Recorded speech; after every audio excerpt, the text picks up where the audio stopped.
When emergency first responders were overwhelmed by Los Angeles County's most destructive fire yet, a band of surfers, along with their neighbors and friends, stepped up to defend their home turf in Malibu.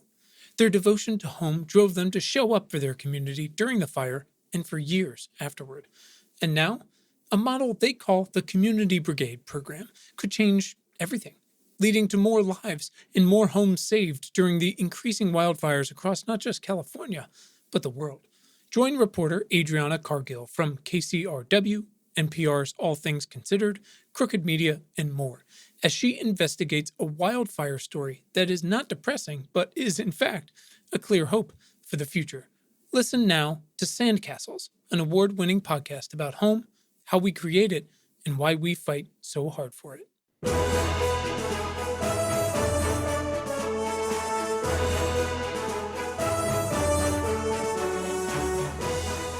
Hi, everyone. Almost 3 years ago, I recorded a conversation with my good friend and screenwriter and producer Craig Mazin, creator of HBO's incredible Chernobyl miniseries. The first line of that 5-part series is, "What is the cost of lies?" Throughout the show, Craig endeavored to help us understand that we need to have a willingness to see things as they are, not as they should be. Even if the show itself took narrative liberties to present to people, to viewers, to you and me, a version that is, as Craig puts it, sort of right. Vladimir Putin has spent the second half of his life furious at how humiliated Russia and the old Soviet Union were after sacrificing so much in World War II to stop the Nazis, after the Cold War, after the breakup of the USSR, after being mocked mercilessly for their climate, their fashion, their politics, their economy, and more. So Putin has used Russia's vast fossil fuel resources to become the energy provider to almost all of Europe. And he's used the revenue from those energy sales to rebuild his military and cement his place at the top of Russia's political machine and party and armed services. And this week, after months of buildup and intelligence warnings, Putin directed almost 200,000 Russian fighters to take back a country he believes is a rightful part of Russia, a country stuck for 2 decades between a growing NATO on the west and a resurgent Russia in the east. And just today, as tens of thousands of Russian citizens risk their lives at home to protest this war and this man, and Ukrainian people fight for their cities and their homes, reputable reports on the ground indicated that Russian troops have taken Chernobyl. It's important that we all understand the implications of what that means, of what Chernobyl was and what happened there, and what it means for the entire zone to be back in Russian hands. It's important that we're all on the same page as much as possible, every day, but especially throughout this tragedy, operating from as much of the truth as we can. Here's my conversation with Craig from 2019. I hope you get something from it.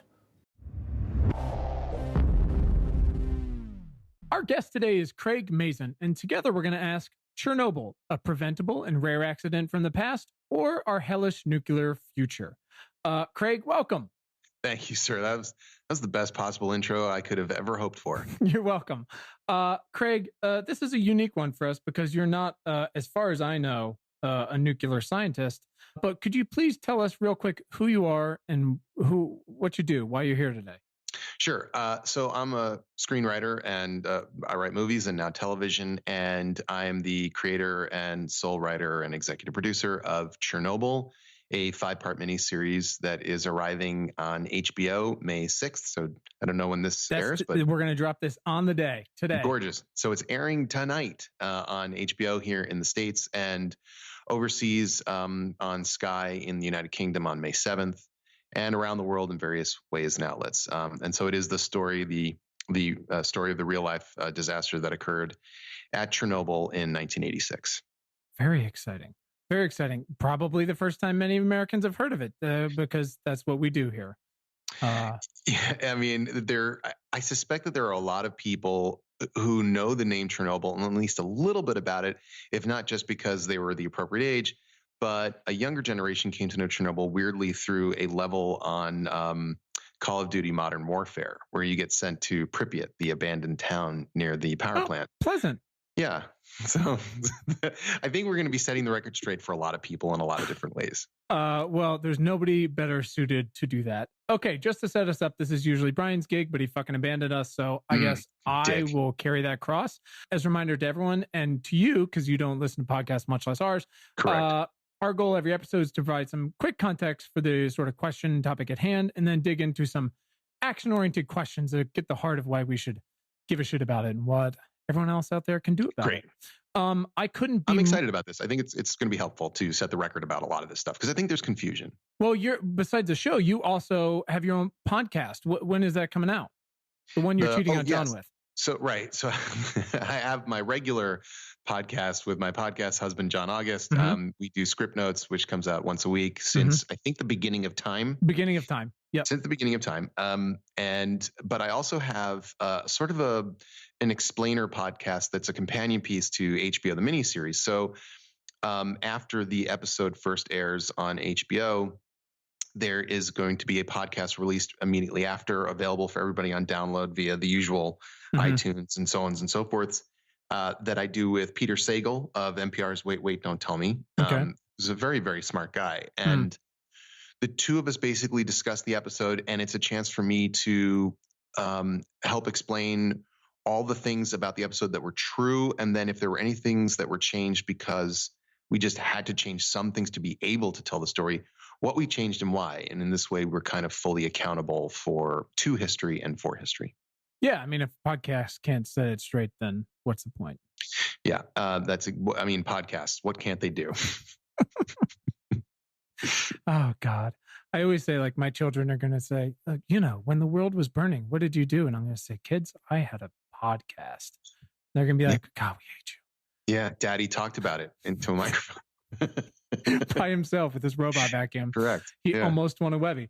All right. So I couldn't be more excited to ask you. We usually kick this thing off with a one specific question for our guest, which is usually more pertinent to their work. But this is just fantastic. So, Craig, instead of saying, tell us your entire life story, we like to ask, Craig, why are you vital to the survival of the species? It's a great, great question. I'm not. I don't think any one individual person is. I think this is where sometimes we fall down a hole where because history is so good at telling individual stories, we begin to fetishize individuals as absolutely essential to the survival of anything. I want to believe that without, say, Jonas Salk, a lot of us won't be here today, but I also think probably somebody else would have figured out the vaccine for polio. So there are very, very few people that I think are unique in a way that we can't afford to lose them. So my answer to you is I'm not. I am trying my best, however, to, at least with this particular show, start to draw people's attention to the ultimate cost of playing games with truth and fetishizing narrative over truth. So if that changes anyone's mind or influences anyone who will one day be a powerful person, then I suppose I've helped in some slight, tiny way. But otherwise, I am merely one more blip inside of this very large and occasionally exciting computer simulation we call reality. I'm so happy you're finished with simulation. It's got to be at this point, right? No question. Got to be. No question. Yeah, no question. Do you think that John existed before it began? Was he plugged in at the beginning? I'm not sure that John exists now. I don't know. I mean, John, counterpoint. Yeah. I mean, John may be running the whole thing. It's hard to say. He could be just a bot. In other words, John may be the computer simulation of an NPC. and so it's hard to tell. God, I feel like we could do a whole episode just on this. Probably should. All right. So listen, so that we can get to the question at hand and then get looking forward action stuff, I want to just provide a little context, but I also want to plot this out correct in a storytelling fashion so that we can have some contextual, important contextual and perspective focus on these things later, because the question is like, will nuclear power kill us all? Right? Sure. And the timing of your show is, as we mentioned offline, really interesting because A, well, it's important to tell the story anyways. And B, because we're having a whole lot of conversations about how we're going to, in the cleanest, safest way possible, power the future. Correct. Or we're toast. So let's just talk quickly about a little history. Please jump in, correct me, honestly, hang up, whatever floats your boat. Just want to get everyone on the same page because they're all texting and driving and they don't have time to Wikipedia this shit. So go for it.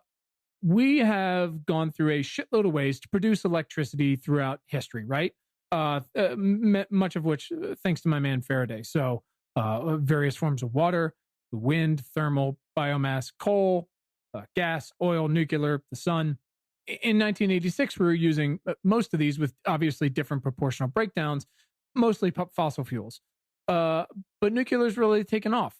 Nuclear power, I think probably most people don't. Actually, you know what, Craig? Why don't you tell us how a nuclear power plant works in 3 sentences or less? Go. No problem. It works just like a regular coal plant. It turns water into steam. The steam turns a turbine.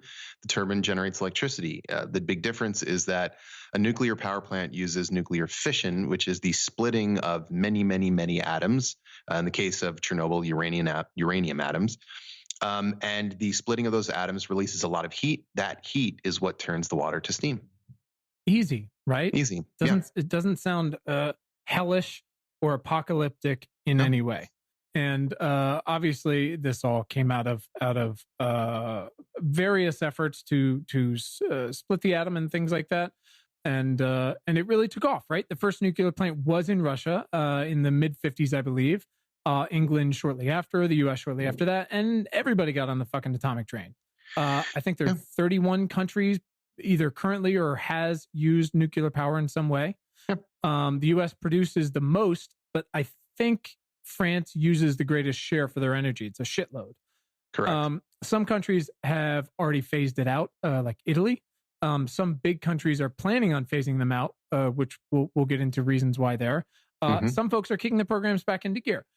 Lots of the existing reactors are old or using older technology. There is new technology and standards perpetually on the fucking horizon, but whether they'll get used is kind of what we're talking about today and going forward. So Chernobyl was a power plant in Ukraine, which is formerly USSR, 80 miles north of Kiev, about? Yeah, about that. Okay. How many people were in Kiev at the time? Kiev, over 1 million, I'm pretty sure. Right. And then, but close by, there were a couple small towns, right? Right next to Chernobyl was a town called Pripyat, which is, they called them atomgrads. They were atom towns. They were built essentially to support the construction and then operation of the power plant. So it was about 50,000 people living in what is a perfectly defined as a factory town. But what was interesting about that town and all the atomgrads is they were quite nice. They were considered very privileged places to live. Their stores had stuff in them. There were flowers in the streets, and town of Pripyat was, people may be familiar with the famous image of the Pripyat Ferris wheel, which was due to open just a few days after Chernobyl exploded. Obviously, never was. To have a Ferris wheel in your little town, to have a large swimming pool in your little town, I mean, they were really well taken care of. Most of the people in the town did not work at the power plant. They supported the people who worked at the power plant. So they didn't quite know what was happening in the power plant. They were just happy to live in this town. Fascinating. Interesting. And so how many people in the town? About 50,000. Okay, great. So 86, we're going to get into this in more detail. There's an accident by way of human error. Chernobyl explodes. We'll get into more details again later. Scene is not great. As the show so perfectly notes, this is something that has never happened on Earth before. But also for context, this wasn't the only nuclear accident that's ever happened. There's been about 100 others of varying degrees of danger. How deadly were they? We will get into that. So with that, for just a little bit of pretty poorly put together context, let's focus on the question, right? Chernobyl. Is it a preventable and rare accident from the past, like many of these others, or are we painting a picture of a hellish nuclear future where all of our skin just peels off? So Craig, go ahead. What were you going to say? Well, you can't have Chernobyl again. That's what I'll say. Yeah, that is not. You can't have that accident ever again. Well, and that's why I want to get into that. I'm because I'm curious what we've learned for and how we've applied it, if at all. So I want to skip to almost the end for a major piece of this contextual puzzle. How many people died in the immediate Chernobyl accident? Well, that's the question. In the immediate Chernobyl, I mean, the night of, and maybe the first few weeks following. That's literally let's say the first couple weeks, night of, first couple weeks, depending on how you define it, between 30 and 50. Okay, and how many are estimated to have died from the byproduct of the accident? I know this is. There have been huge ranges from Greenpeace to Union of Concerned Scientists. Yes, the more hardcore scientific community will push that number way down to around 4,000 or so. Mm-hmm. Although you do have some scientists who put it more in the 40,000 or 50,000 range. You have some organizations that push it as high as 1 million. Mm-hmm. The problem is they're all using models. They're using models, and they're using models based on data that is somewhat questionable because it's data from behind the Iron Curtain. And a lot of information just simply wasn't reported. Mm-hmm. And they have to estimate. And what they're estimating is, did this kill you? Did it maybe shorten your life? Mm-hmm. What percentage of your death was brought about by Chernobyl as opposed to the fact that you smoked a lot or that you drank a lot? Sure. This is really hard to figure out. Mm-hmm.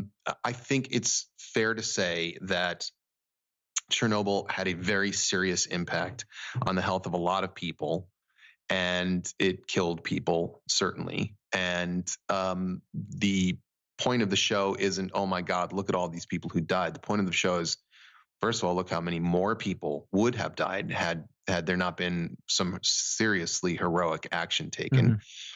And also, why did this happen? And what can we do to prevent the human part of this equation from infecting other aspects of our lives now? Right. So we don't want to minimize those that did die or the great work that was done. That was, like you said, heroic work from turning into a truly fucking apocalyptic nightmare. I mean, I was lucky to see the first 2 episodes. The end of episode 2 was really enough, I mean, to make me question my history. I mean, you sit there going, how the fuck are they going to get out of this? And I don't mean just like those guys. I mean, everyone, right? Yeah. But the point is, and what I want to operate on, and I know you believe in this too. So when we ask big questions, when we're making big plans, what's the true accounting of nuclear power's past and what's the potential future? We have to operate from as many facts as we have, and like you said, the most rational models we have, from reason, from logic, from first principles, right? The most fundamental basic elements of a system, why it exists, why it works the way it does, why it doesn't. So let's talk about the show. And you've mentioned this a little bit. I've only seen 2 episodes. I don't want to give anything away, but you, about literally as early and upfront as possible, tell us, the audience, quite directly, that this is a show about truth and why the truth matters. Do you actually have that line there, that voiceover, if you don't mind giving it away? Like just lying around as an audio clip? No. I just mean, just what it is. It stuck with me so quickly and told us what the show was going to be about. Sure. The very first line is, what is the cost of lies? And that is what this show is about. I think, look, we're going to talk about nuclear power and how it functions. And I hope we get into the specifics of why Chernobyl exploded here and why it can't happen, for instance, in the United States.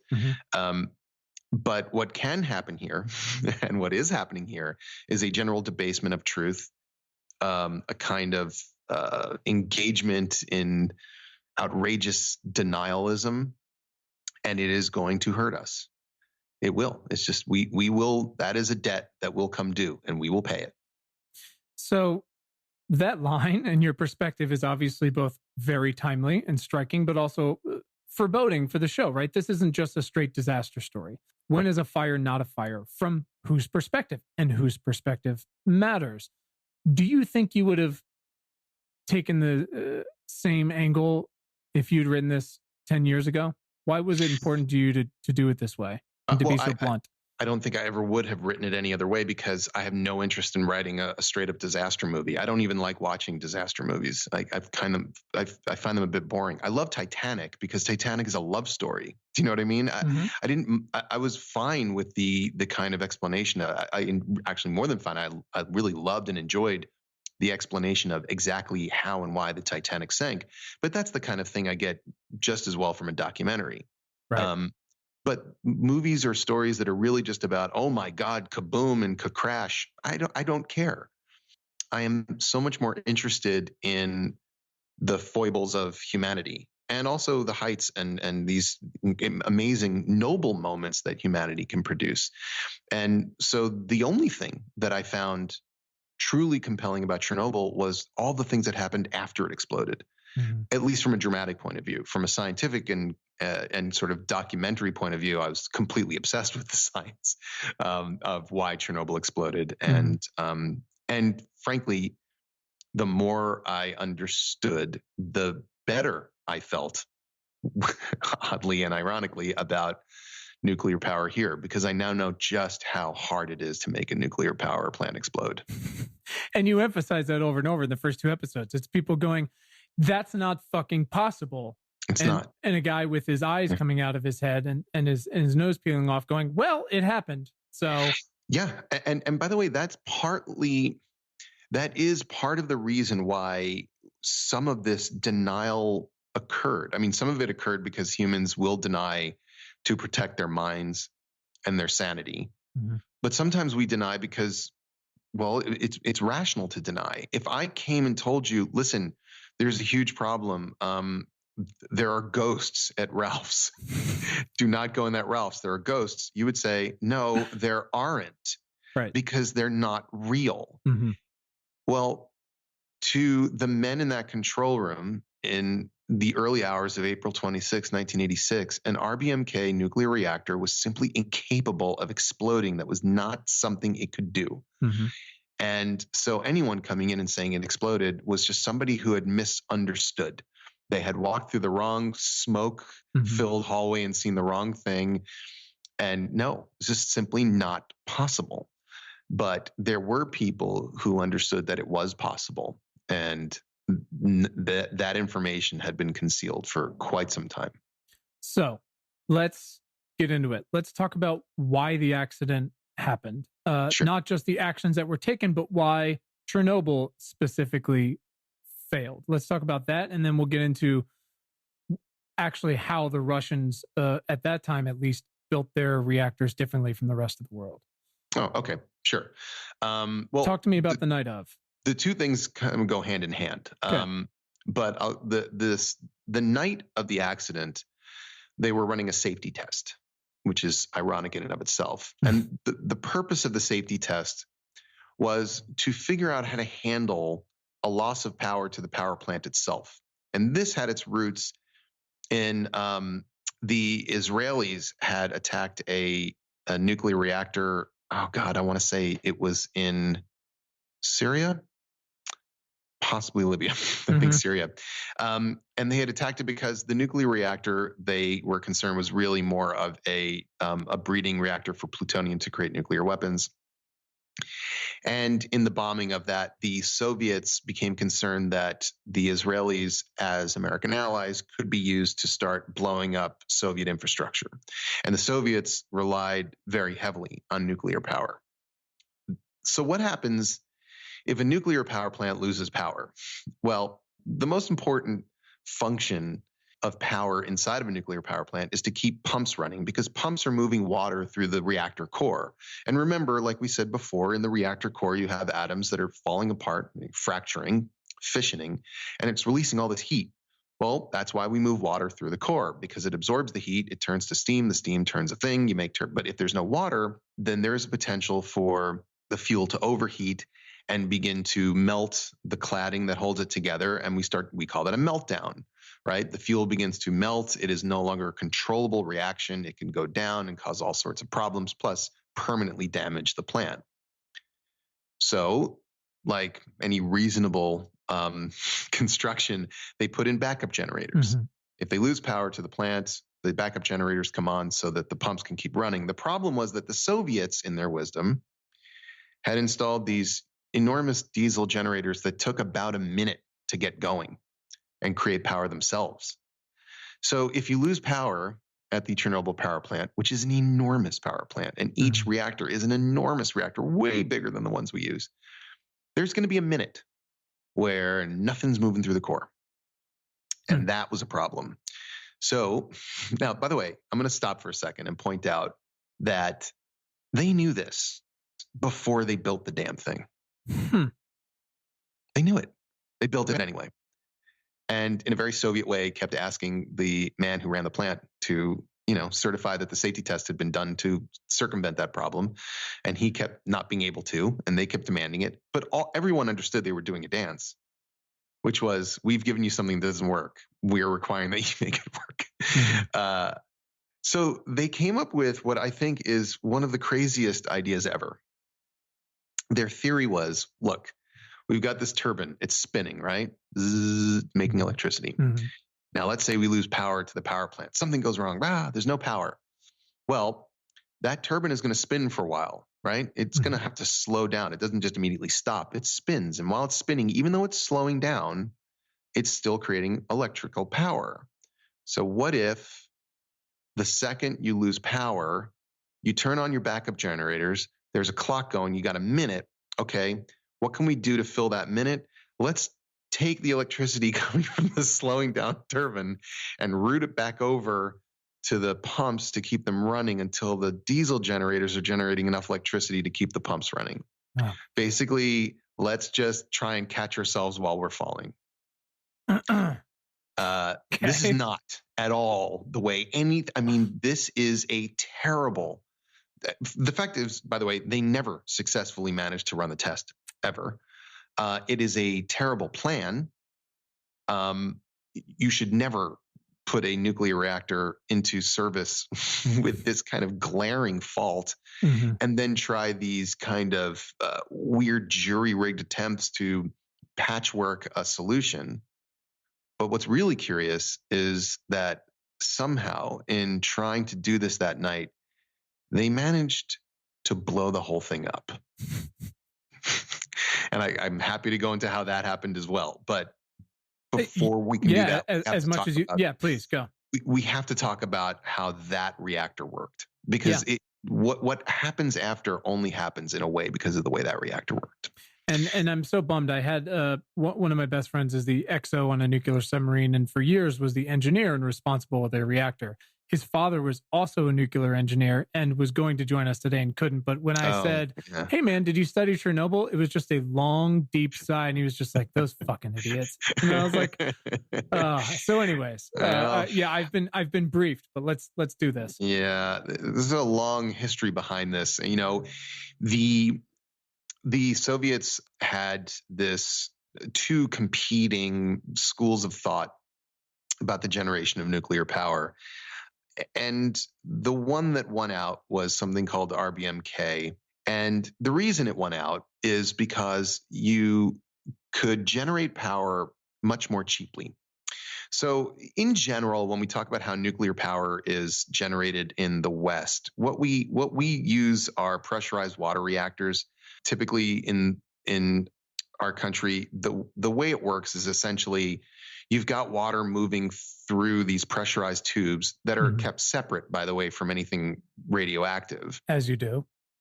And the heat is transferred through a loop to water that is turned to steam. But because of the nature of the enrichment of our fuel and the way we have created these systems, we can use the water as a moderator. It is coolant and moderator. What is a moderator? So we talked a little bit about fission, right? So you've got uranium-235 is unstable. It wants to get rid of neutrons. So a neutron will fly off of it. And perhaps it will hit another atom of uranium, perhaps uranium-238, and in doing so, blow it apart.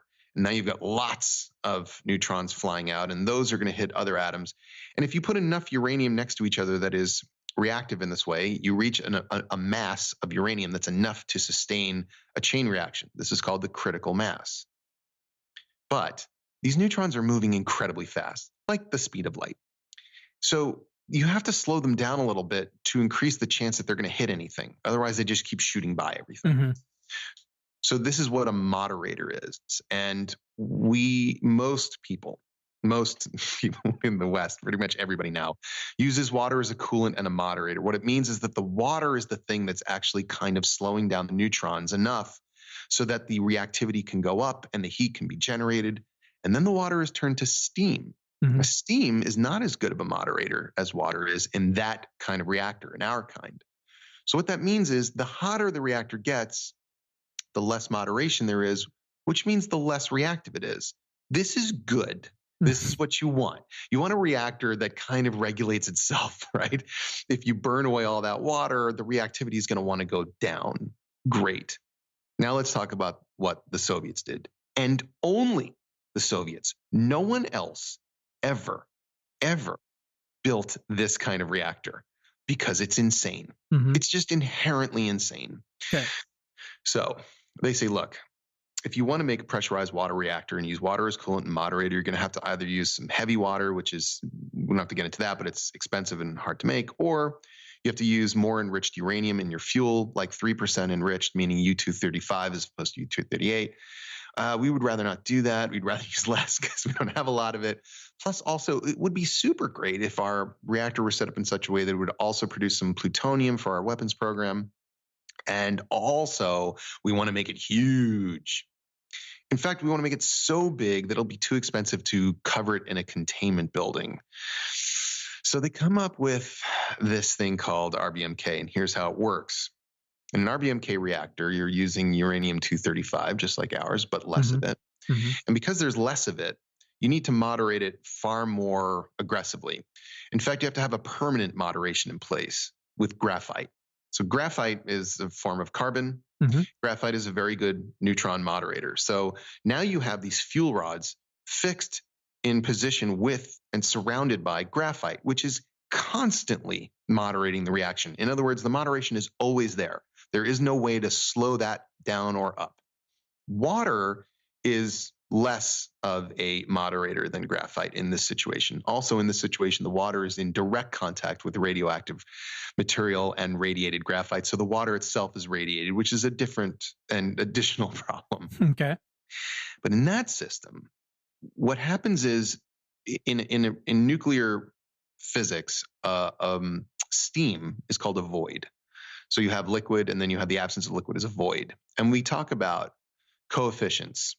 And a coefficient is anything that enhances or detracts from the ability for a reaction to go on. Mm-hmm.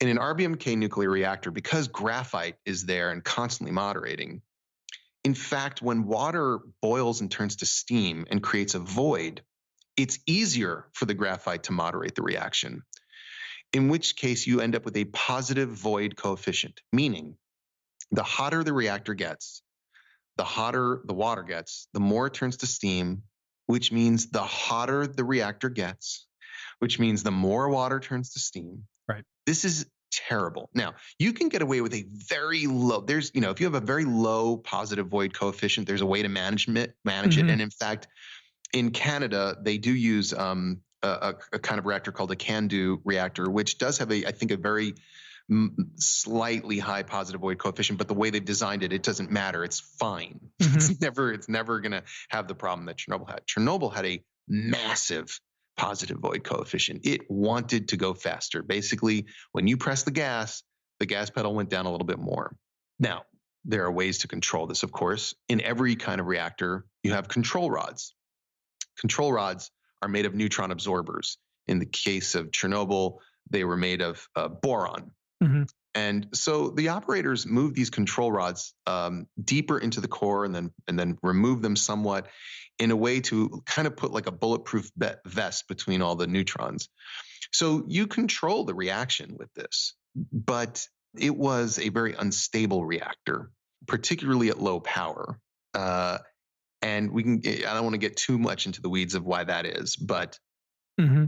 suffice to say that the reactor had inherent issues, and everything I just told you, Mm-hmm. the positive void coefficient, the fact that the power wanted to go up, Mm-hmm. generally speaking, at these things, the fact that there was no containment building whatsoever around these reactors, Mm-hmm. these were all known by everyone in the industry, including the people in the control room.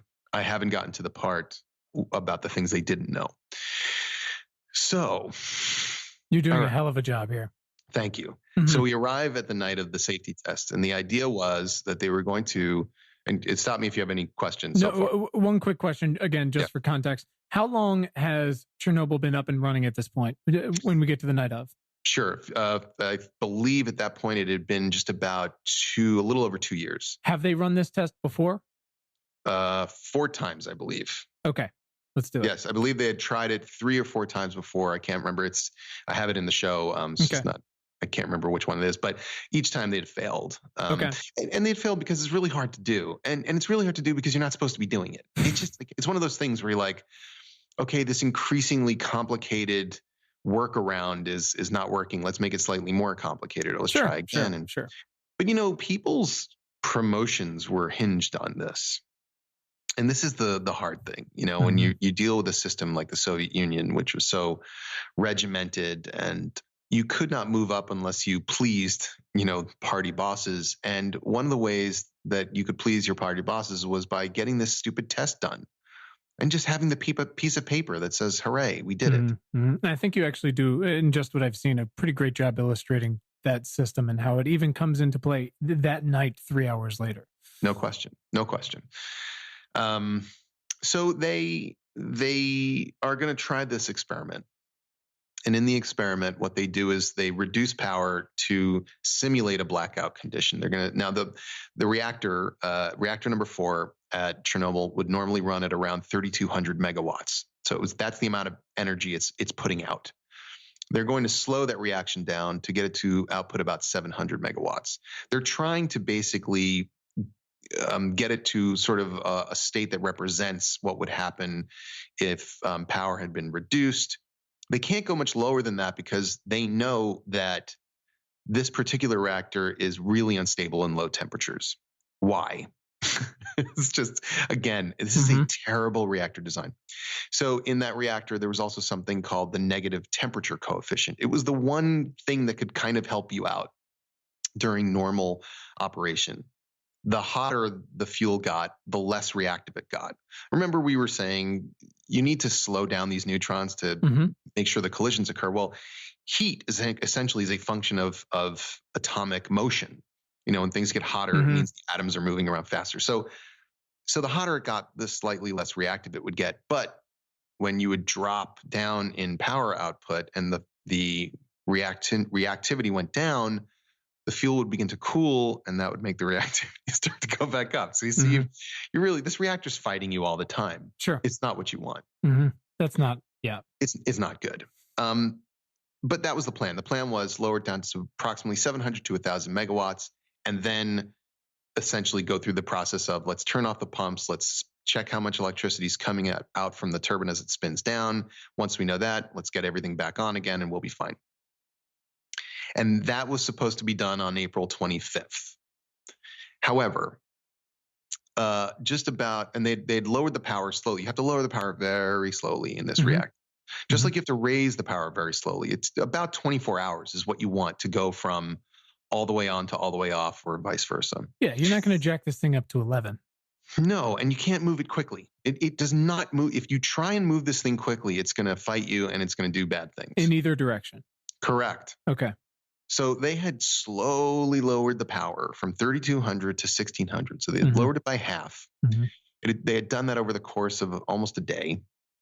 And now it was in the middle of the day of April 25th, and they were about ready to go ahead and lower it down again to around 700 and start the test. But they get a call from the grid controller in Kiev, who says, yes, I've received this memo that you're going to be reducing power from reactor 4 and thus reducing power for this entire region, and you can't. Now, why? There's some speculation that because of the date. It was April 25th. It was near the end of the month. In the Soviet system, production quotas ruled the day.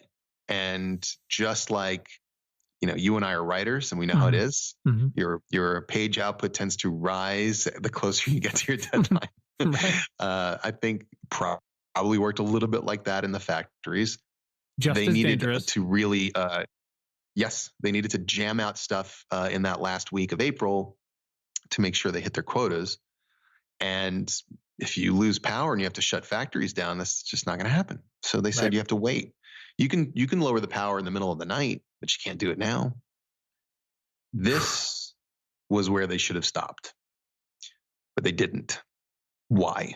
By the way, everything I'm telling you now is happening in episode 5. So perfect. Great. Much more interesting to watch this in episode 5. No, I'm sure, but I appreciate you because, again, I don't think most Americans know what it is unless they either studied it or they're older or they played Call of Duty, much less what fucking happened and right. Why all the leaves are gone off the trees for 200 years. Yes, exactly.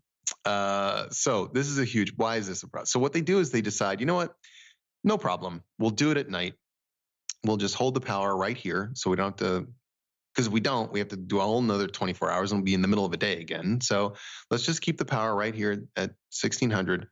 And then once we pass midnight and the night crew comes in, then we'll lower it back down and we'll go from there. So here's the problem. In this reactor, as these atoms are fissioning, they are turning into different elements. This is called decay. Mm-hmm. So you have a uranium atom and it smashes apart and it turns into smaller atoms. And those are isotopes. Like, for instance, you get iodine isotopes and cesium isotopes and ruthenium isotopes. One of the major isotope byproducts of uranium decay in this reactor was xenon. I've become British because of the show. Yeah, no, please. Let's call it xenon, like Americans.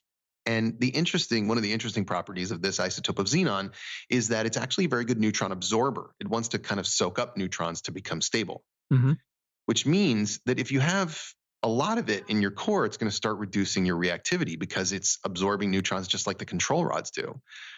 If there's too much of it, then what happens is your core is what they call poisoned. Normally, in a regular operation at 3,200 megawatts in that reactor, as the xenon is created, it kind of is decaying down itself because of the speed of the reactivity. There's enough neutrons breaking off to kind of fill up the xenon, calm it down, and then it turns into other things. But when you're running at low power in this reactor, the xenon isn't decaying fast enough because not enough neutrons are being fired out. And as it does this, it starts to poison or draw or pull down. The reactor wants to slow down. So we arrive now, finally, they're able to do the test. It's now a little bit after midnight. Because it's after midnight, there's a shift change. So the team in that room was not trained in running this test. They were not the ones who were supposed to run the test. They had never run the test before. In fact, they were looking at a book with instructions, some of which were crossed out. They didn't know why. They called another control room and asked them what they were supposed to do about those. And the person in the other control room said, "Oh, I think you're supposed to do the ones that are crossed out." So that's what we're dealing with. Jesus Christ. The control, the engineer who was operating the control rods, meaning essentially operating the gas and the brake, was a man named Leonid Tuptunov, who was in his early 20s. He had been on the job for about 4 months. Not exactly who you want doing this incredibly complicated task. It would have been complicated for anybody, but in this particular reactor, this thing is just an unbroken bronco of a reactor. But they begin, and their task is to now lower the reactor to 700 megawatts. What they find very quickly is it's going down too much. What they don't know or suspect until I think that happens is that the core has been poisoned. There's too much xenon in there because of the time delay. So the reactor, instead of going down to 700 as they were hoping, actually goes a bit further, goes somewhat into the 500s. And that is not acceptable because there are parameters for this test. So the man in charge of the room, named Anatoly Dyatlov, orders them to raise the power from 500 to 700. The way they attempt to do this is by switching the way they operate the control rods. There are two ways to do it. One is to use local groups of control rods. That's the way you want to generally do it, because the reactor, again, is enormous. So it's sort of like, okay, let's move a cluster of control rods over here. Let's move a cluster over here. We're not going to move them all up and down. Let's just try and make slight adjustments as we can. And when we're using that system, we're also getting temperature and reactivity readings from various parts of the reactor, because reactors aren't perfectly evenly reactive across their cross section. Right. The problem is when you're trying to raise power very quickly in a core that has been poisoned, it's going to be very hard to do with minor adjustments. So they make the decision to switch off of local automatic control and go to global control, where they can move all of them up and down at the same time. And they do this, but in doing this, either Toptunov makes a terrible mistake in how he inputs the parameter, or the device itself was, malfunctioning. Instead of raising the power, it plummets. All the control rods go in too far, and the power drops essentially to zero. I think it hovers around 30 megawatts, which is like, when your stove is barely flickering. Sure. Now, at this point, I hope everyone is wondering, how the hell is this leading to an explosion? For everything we've heard here is that this reactor is basically shutting off. Right. And at this point, with your reactor at essentially 30 megawatts installed, full of xenon, full of poison. Right. The word poison is just what's really getting me going here. Yeah. You have to stop, right? Every rule they had said you have to stop, and then shut it all the way down, and then wait 24 hours for everything in there like xenon to decay away into less harmful atoms, and then slowly bring the power back up again using the kind of the tried and true methods they had always used to do things somewhat safely, especially in a reactor like this. Sure. That is not what Dyatlov suggests they do. And by suggest, I mean commands. He says, I want you to raise the power. I want to do this test tonight. If Dyatlov reports a positive test, then his boss's boss will get promoted. His boss will get promoted. He will get promoted. He wants to do it. So he tells them, I need you to raise that power. I'm ordering you to raise the power. There's a protest. It fails. And so they only have one way to raise the power at this point, because they have to get it. They can't run the test if the reactor is off. They need to get it as close to 700 as they can. The only thing they can do is start raising control rods or removing control rods from the reactor. And so they do. They removed almost all of them. Literally, almost all of them. These are the only things really that keep the reaction from stopping. The bulletproof vests. They're all out. And even then, the amount of xenon in there, the best they can do is get this reactor to put 200 megawatts out, which is not enough for the test. Right. Jesus Christ. Again, they have cut the brakes on the car. Okay. Cut the brakes. And yet he still thinks that there's a chance. He says, let's run the test. Because again, he just wants to, in his mind, he's like, I'm going to do this. I'm going to get it. It doesn't matter if the results are completely invalid, which they would have been. He's trying to get his paper done. And for mine and everyone else's context, when they're going to watch it tonight, is this the gentleman running the control room when the show yes. begins? Okay, that's got correct. it. Face the name. Yeah, that guy's great. Yes. Paul Ritter is the actor. He's tremendous. So they begin the test, and they're dealing with all sorts of problems, by the way. The flow of water versus steam is all out of whack. Nothing is right. Everything is wrong. They begin the test. And when they begin the test, they follow the protocol. They shut the pumps off. The water stops moving through the core.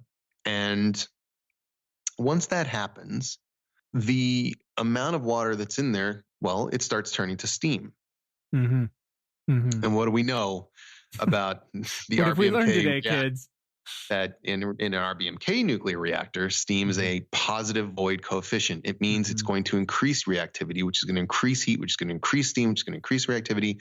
And what do we know about the graphite? It is in there. It's not going anywhere. So it's moderating things.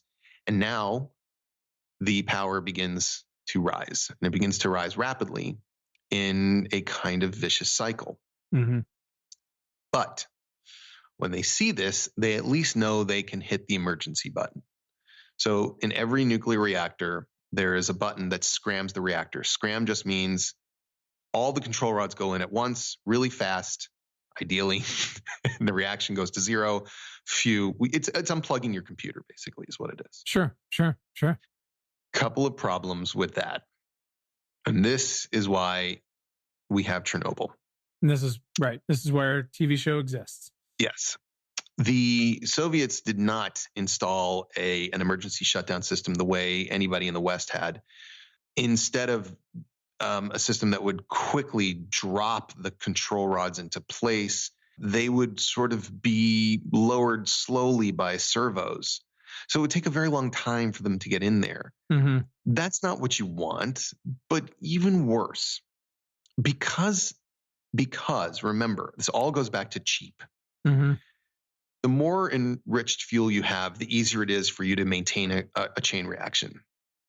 3% uranium-235 is very rare. This is why you can't, it's hard to do these things. You pointed out all these nations that have nuclear power. There are many, many nations, most nations that don't. Sure, right. Because it's hard. It involves precious resources. For the Soviets, it's incredibly expensive. It's incredibly expensive. 3% enrichment is what you need to create an efficiently running, safe reactor, as far as I can tell. At least that is the way we do it, generally speaking, in the West. Sure. Here you have less. You have 2%, which is quite a bit less. And so you need to figure out ways to keep this thing running, because it's just not that enriched. That's why they pack this thing with graphite. They went a step further. They know that when they're moving these control rods up and down, the control rods are going to displace water, and they would rather that displacement not just happen with nothing. They want a little bit extra graphite on there just to keep that reaction as efficient as possible. Mm-hmm. So their control rods, the things that were designed to slow the reaction down, those rods had tips on them, and the tips were graphite, which speeds the reaction up. Now, these guys, in their efforts to get this reactor that didn't want to work from 20 megawatts to 200 megawatts, they had pulled these control rods all the way out. So when they hit the emergency button to shut this thing down, the control rods slowly start moving in. The first thing that goes into that reactor is not boron, which slows down and stops a reaction. Sure. It's graphite, which speeds it up. So now you have these channels. These channels are designed for water and fuel, and they are surrounded by graphite. The water's all gone. It's all vapor now. Very pressurized steam, which is accelerating the reaction. Graphite around it is accelerating the reaction. And then these control rod tips come in, and they accelerate it even more. At that point, you have a number of these fuel channels that rupture, because the pressure of the steam is so intense at this point. All of the vapor every water molecule is now vapor. And it blows a few of those those fuel channels apart. And when it blows them apart, the control rods get stuck. They get stuck with the graphite in place. And now you basically have a blowtorch on a pile of gasoline rags. Sure. And there's nothing at this point anyone can do, because they've pressed the last button they have. Right. And that button was the worst thing to press of all, although they didn't know. And in this situation, the whole reactor starts to boil up and becomes this enormous pressure cooker. And the power, which was, remember, this test was supposed to be running at 700 megawatts, the power. Sure. And normally it runs at 3,200. The power goes to about 33,000. Oh, no, that's unfortunate. And the pressure of the steam can no longer be maintained. It blows the lid off. Oxygen rushes in. It mixes with hydrogen. It mixes with superheated graphite. And there is an explosion, which the Swedes now believe was a small nuclear explosion. And a huge amount of the core material is ejected upwards into the air, nearly a mile high. And you have Chernobyl. And we are... None of this happen in the West. Right. None of it. So you've taken us up to basically jumped us to the 7-minute point in episode 1, when somebody looks out their window and goes, "That's weird." Yeah. Thank you for that, because obviously you've spent years of your life learning and processing and turning that all into a story, and probably being flabbergasted by the entire thing over and over, as anyone would be. Yes. So huge explosion. Wasn't supposed to physically be able to happen. Correct. Decisions were made. Mistakes were made. Poor planning, poor procedures, poor decision making were endemic to the culture, to this specific situation, right? Yes. From top to bottom. The show obviously gets into this. Lies were told. Numbers were covered up in the name of power, in the name of the party. Mm-hmm. People died. So many more suffered. Hopefully never happens, at least like this again, right? And an entirely unique clusterfuck that could have been so much worse. So what, I guess briefly, what were the lessons learned from Chernobyl? And did the Russians learn any of those lessons? They did. You know, the Soviets, remember, they revered their scientists. I mean, the Soviet Union, if they could say one thing, knew, for instance, that at some level, their people were living in deprivation, at least a lot of them. Sure.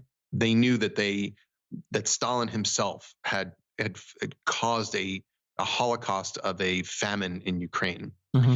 They knew that their stores would run out of stuff. They knew that they knew these things. But what they also knew is that they were the first to get a man into space. They were the first to put a satellite out there. They were the first to have nuclear power. They built this. Their scientists were, and in the Soviet Union, religion had been removed from the equation. And, you know, I'm about as atheistic as you can be as a human being. But I don't extend my atheism merely to notions of God. I extend it also to notions of science, in the sense that I don't want to ever elevate anything to a kind of blind faith religious. I mean, science should never be that. But in the Soviet Union, why we have a place with skeptics, right? Correct. In the Soviet Union, the science community was kind of elevated into an almost quasi-religious status, and they had kind of flim-flammed their way through some of this stuff, including these reactors, which they insisted were perfect, and that there could not be a nuclear accident in the Soviet Union with Soviet nuclear technology, even though they had already had so many nuclear accidents, including a terrible one in the 50s at a place called Mayak. So, and they knew, by the way, that their design was inherently flawed. They knew that under certain circumstances, this had already happened. Chernobyl had almost already happened before, at a similar reactor in Leningrad. And they knew why, and they classified it. And they wouldn't tell anyone because it was too embarrassing, and because it violated the narrative that they told. So, look, here's the big thing. This cannot happen in the West. The important thing I want people to understand about Chernobyl is that this is no more an anti-nuclear power show than Titanic was about how boats are dangerous. That's not the point. Right? I mean, in the West, first of all, we have containment buildings around our reactors. These containment buildings can withstand strikes from airplanes. Okay. That's why in 3 Mile Island, about a dental x-ray's worth of radiation escaped during a partial meltdown of a core because of our containment buildings. 2, we don't use the technology that the Soviets used. No one uses that technology. It's inherently bad. Our reactors are inherently designed to be safe with many layers of protection. And the track record speaks for itself. 3 Mile Island was ultimately, in terms of its impact on humans and the environment, incredibly minor. We have had dozens of reactors running every day, 24 hours a day for decades without any major incidents in this country. Now, you can have an occasional devastating incident like Fukushima. But even Fukushima is not Chernobyl.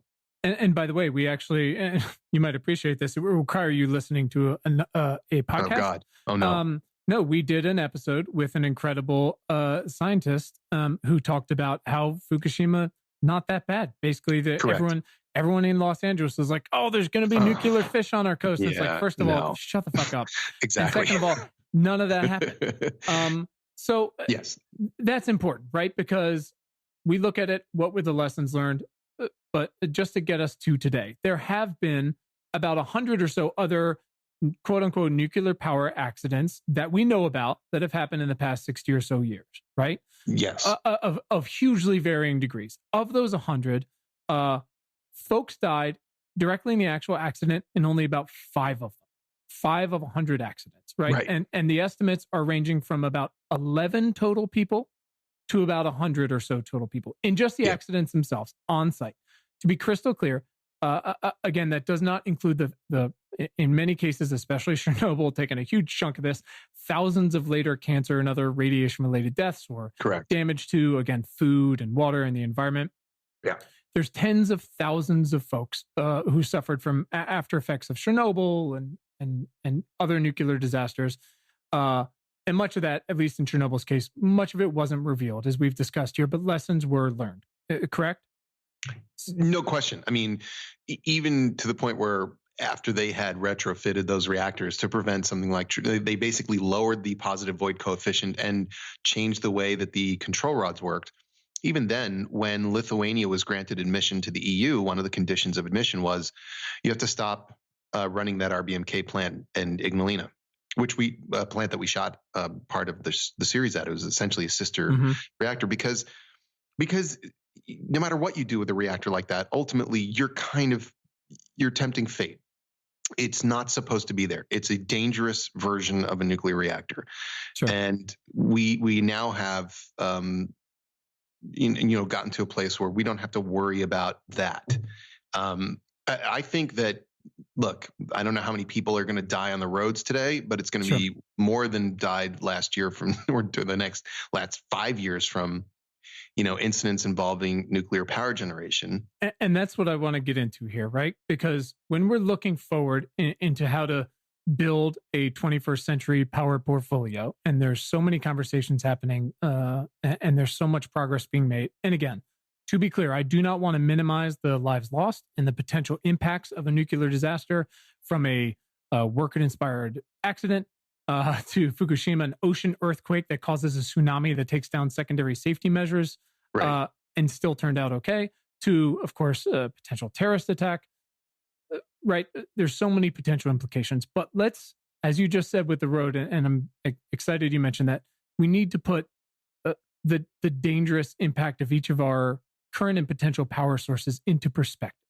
Right. Yes. So direct immediate deaths from actual accidents on site, nuclear is very low, less than 100 in many cases. Yes. Radiation deaths, including Chernobyl, probably total low hundreds of thousands. Does that sound about right? Maybe less, maybe a little more? I mean, I guess the way I would put it is in terms of negatively impacted lives, so shortened and death, we're talking. Yes, I think that would be fair to say 6 figures. Okay. So in 2017, coal mining deaths, just from actual coal mining in the US, was 17. Okay. So that's as many people basically who've died directly in nuclear accidents throughout history. Correct. There were about 100,000 coal mining deaths in the past 100 years. Yeah. That's just, again, the act of mining. That's not black lung. Let's get into indirect. Coal is responsible for about 800,000 premature deaths per year globally. And God fucking knows how many more millions from illnesses, right? Asthma, cardiovascular. In China, it's about 670,000 die prematurely from coal. India, again, part of this bigger number, it's 80 to 115,000. In the US, it's about 13,000 people annually, 25,000 in Europe. 800,000 premature deaths from breathing this shit. How about oil and gas? About 1,500 people have died in oil and gas production-related deaths just in the past 10 years. Which, fun fact, is about how many people have died in the war in Afghanistan, or I guess U.S. troops specifically. We don't need to get into that. Wind, look, we're killing a fuck ton of birds. I don't know how to fucking fix that. They're massive blades of bird death. But no, the wind turbines do not give you cancer. On the positive note, I mean, we look at the things that need to be fixed, right? Shipping. So last month, the United Nations International Maritime Organization said here's the deal. We're lowering the maximum allowable sulfur content in fuel from 3.5% to 0.5% starting next year, fast. The industry is pissed off. Guess what? That limit will avoid an estimated 570,000 premature deaths worldwide over just the next 5 years. Yeah. So this is what I talk about when I say it's so important when we're considering this future, of which we have a huge fucking ticking clock that we operate from facts and first principles, right? And so you've said this, Craig. You've painted this picture for everyone, and I'm so excited for everyone to see it. You've brought this potential nightmare to life for everyone for really the first time. Where do you now, considering all that, come out on nuclear power after everything here? I'm pro-nuclear power. I'm more pro-nuclear power now than I was before I did Chernobyl, because now I know how hard it is to make a reactor explode. Look, I in studying radiation, you begin to learn how to put things in perspective. I always, people say, did you go to Chernobyl? Of course I went to Chernobyl. Were you scared? No. I got more radiation flying to Chernobyl than I did walking around Chernobyl. Sure. Because every time you get on a plane, you get that much closer to cosmic radiation. And radiation's impact on you is a function of the strength of the source, the amount of time you're near it, and how close you are to it. Yeah, that's why we can't go to Mars yet. Correct. So knowing more, you begin to understand, look, the fact that you can build a nightmare reactor like Chernobyl, which should have never been built, and then have very dangerous people running it, and also withhold precious information from them, and it leads to an explosion, is not at all relevant to whether or not we should be building safe nuclear power plants here. The fact that Ralph Nader exposes a car that is unsafe at any speed doesn't mean all cars are unsafe at any speed. Right. It means we learn from it. What was already a very safe method of producing power in the West, where it was done responsibly and carefully, is even more so now. However, the message of Chernobyl, at least as it relates to nuclear power generation, is we must never lose respect for this fundamental force of nature. Mm-hmm. We can't ever play with it. We have to really treat it like it is, which is potentially devastating.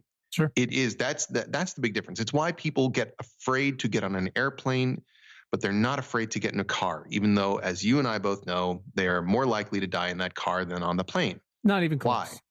The reason that people are afraid is because you can get into a car accident and walk away. In fact, most people do. You can't really get into a plane accident and walk away. Most people don't. Right. This is the thing that scares us, because our brains don't work right. We're fucking reptiles, right? We just can't handle some of these things. So we dread radiation. It's a kind, and by the way, understanding what happens when you die from acute radiation syndrome, you should dread it. It's the worst possible way to die. Yeah, no thanks. Worst, period. So, of course, we are scared because it's hard to have a minimal nuclear disaster. But you're absolutely right. The way we are proceeding now is far more deleterious to our health now, and that's even if we weren't creating dangerous climate change and permanent climate change through the use of fossil fuels. Even if we were just looking at mining deaths and lung injury. Right. So you don't even have to include those other things. That's right. And look, exactly. I think you're probably at least somewhat of a fan of thinkers like Steven Pinker, and I am too, right? I am. And yes. and I really do fundamentally agree with him that yes, we are all incredibly lucky to be alive in this moment. Right? We are fundamentally better off and safer and wealthier across the board than ever before since we were fucking climbing trees. Right? No question. 100%. No argument. It varies across the board in different places, different demographics, of course. But across the board, it's better. But where I draw the line in the sand is, and this is where we get to ticking clock, is yes, but for how long?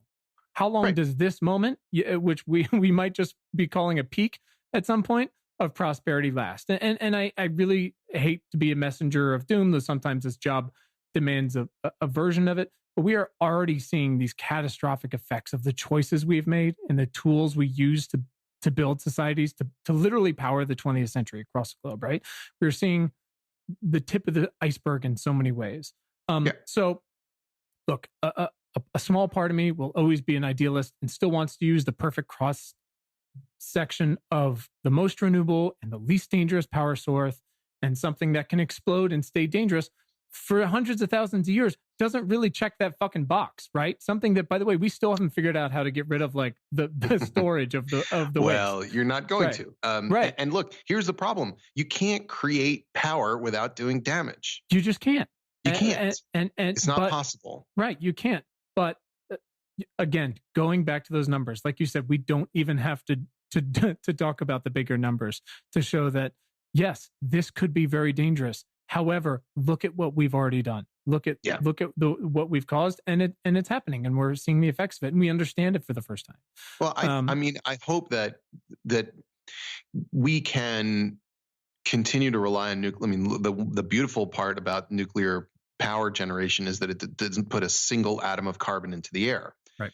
And it runs without smoke. And yes, we do have to deal with waste, and we have to be much more careful with the plant itself. And we have to be, and by the way, I will say that just as we continue to be seemingly willfully and woefully unprepared for attacks on our cyber infrastructure, I believe that our current state of protection around our nuclear power generation is simply not adequate. Sure. And we need to improve all of this. But what I am dismayed by are a lot of people that show up on my Twitter feed saying, how do you feel about the fact that you're scaring people away from nuclear power and that's going to kill our planet? So congratulations, you're killing our planet. And I just think you're stupid and weak, because if you cannot process and acknowledge what happened at Chernobyl and why it is relevant now and why you must consider it always as you move forward in creating this technology and improving this technology, then you're part of the problem. You live in a state where you are unable to handle two things at once. Mm-hmm. It is dangerous. Nuclear power is inherently dangerous. That doesn't mean it has to kill anyone. It just means we have to be careful. It's as simple as that. It's as simple as that. We have to be incredibly careful. And the good news is, generally speaking, we are. And about the proof nuclear. is in the pudding. Yes, yeah, we and are. The proof is in the pudding. And look at how uncareful and how careless we are with so many of these other things. I mean, we talk about, again, coal production related deaths and breathing the air. And everyone's like, oh, well, that's just because for the poor people, we stick the factories in their neighborhood. It's like, yeah, what about also the fucking train tracks that pull the coal, and all of a sudden this town has 3 times the rate of asthma, and these kids have cardiovascular issues at Sure. 12. It's like, we're more careful with nuclear, even including these disasters, than anything else. And well, we because, have to be. Quinn, it's new. See, the thing is, what we do is we price in old things as inevitable. Like, sure. We've had cars running around, long before people understood the nature of pollution. And we just and before people would simply not put up with things like 30,000 deaths a year on the road, right? Which is still what we have in the United States. Yeah. And we just price it in as, well, but that's normal. It's like, but if you were to say, well, it's like, I remember when Tesla put their car out, there was about a few months later, some Tesla driver, got rammed by a truck or something happened, and the battery burst into flame and the car burned into flame. And there were news articles everywhere. Oh my God. Everywhere. Electrical car on fire. There's like 1,000 regular car fires a day. Since you printed the fucking article. Correct. Because it's old. We don't mind. Oh, well, it's old and shitty, so that's okay. But new and shitty is terrifying to us. No, here's the thing. Old and shitty is shitty. Period. The end. We should stop doing it. So much of today's conversation is built on this ethos of, yeah, well, and you're like, no, not fucking yeah, right. well. Like, exactly. If this started today, if there was an attack that killed 30,000 people a year, if there was this, if we said, here's the deal, 800,000 people across the world are going to get wiped off the planet Thanos style this year because of something, wouldn't we do everything to stop that and just go, sure. We can't do this, but we don't. Yeah, it's too big for people. They don't know what to do. They're paralyzed. I know you got to get out of here. So I just, want to tie this up. We do try to work towards action, because when we talk about climate change or fucking cancer or whatever, it's no fun for somebody to be dicking around their car, listen to an hour of talk about it, and then Agreed. sit around and go, what do I fucking do with myself now? So Right. Our goal is to provide as much as we can specific action steps our listeners can take to support your mission, this mission, with their voice, their vote, and their dollar where it applies. So where we need to go as a people. So with their voice, and this can kind of tie into their vote as well, what are the big actionable specific questions you feel like we should be asking of our representatives and things like that? Well, we need to make the reduction of carbon emissions a top priority for our nation. And I also think that we need to make other countries' reduction of carbon emissions a top priority for our nation. We've never been shy about bullying other countries or pushing them around in ways we wanted to for our own benefit. Well, this is for our benefit. It doesn't matter much what we do over here with our Priuses or our recycling if China and India continue to just light massive pyres on fire every day and send the smoke into the air. So we need to figure this out as a world. And it has to be our number one priority. Part of that, I think, for us can be the generation of safe nuclear power. But we have to not be arrogant about it.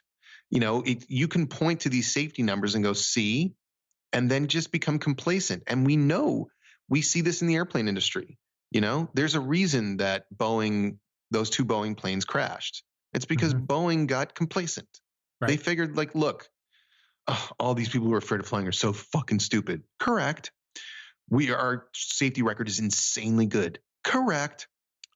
This plane's got a little bit of a problem. Let's just do this little dumb workaround. It'll be fine. Incorrect.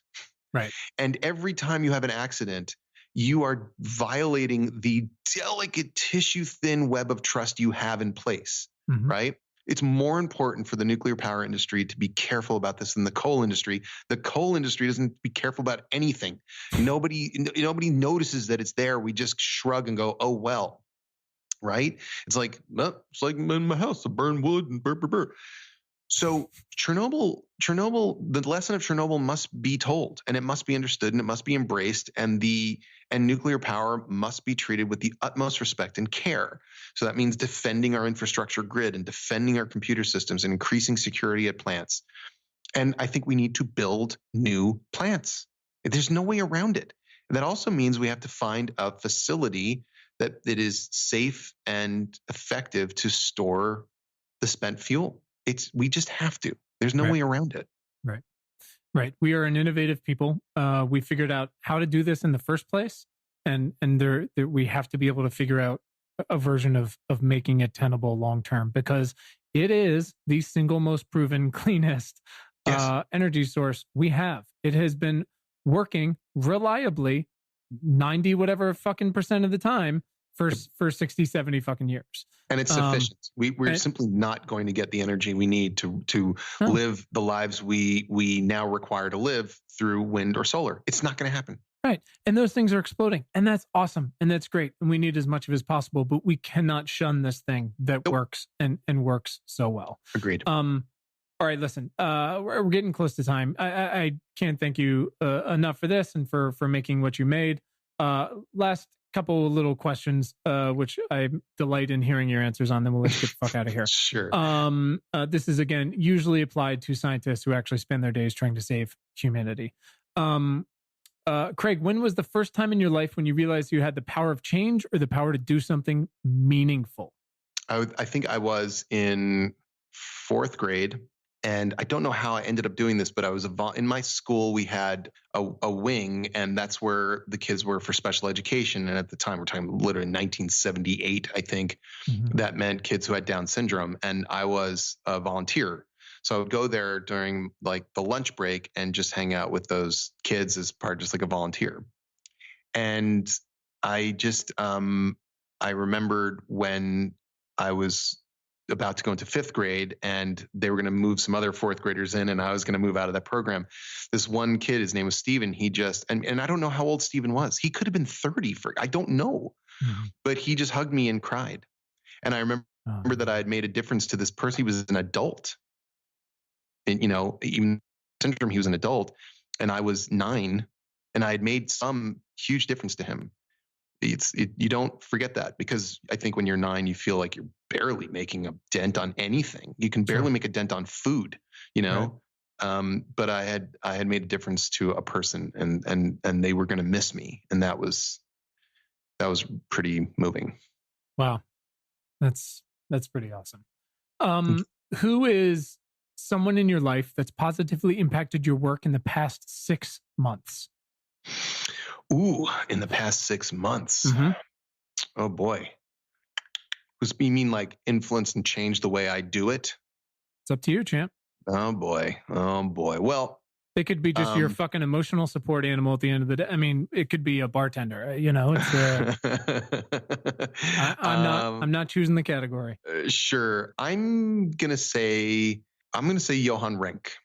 Okay. Johan Renck is the director of Chernobyl. He just as I wrote all of the scripts, he directed all of the episodes. And I have, in the past 6 months, in going through post-production with him and editing with him and doing visual effects with him and working on the score together with him, I've just learned a lot.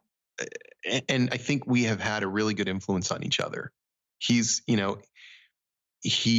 has made me more willing to take some risks, more willing to turn away from things that I think, well, this would work, but maybe just because it would work doesn't mean we should do it. Maybe we should try something a little bolder.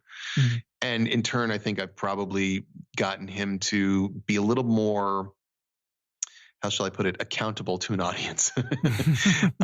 But he's been an influence on me. And I think about his visual style and how it's going to impact the way I kind of write things as I go forward. And so I would say Johan Renck, Swede, genius, director of Chernobyl.